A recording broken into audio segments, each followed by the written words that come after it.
Let's discuss lead 2 on an ECG. Lead 2 in ECG has negative terminal on right side of body and positive on left foot.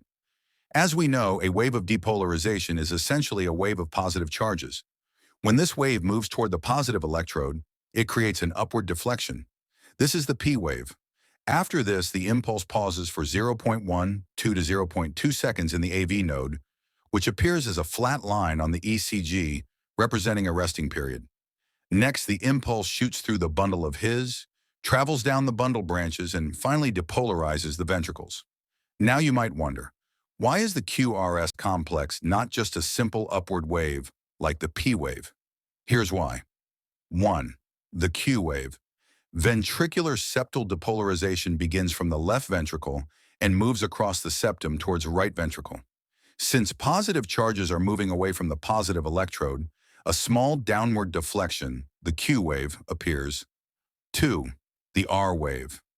As the majority of the ventricles depolarize, a large upward deflection, the R wave, appears. 3. The S wave.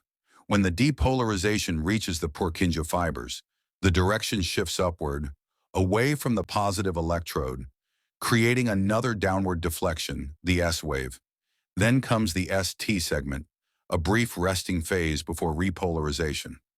Finally, during ventricular repolarization, a wave of negative charges moves in the opposite direction of depolarization. But here's the catch. Since a negative wave is moving toward a negative terminal, we again see an upward deflection, forming the T wave, a beautiful and crucial part of the ECG.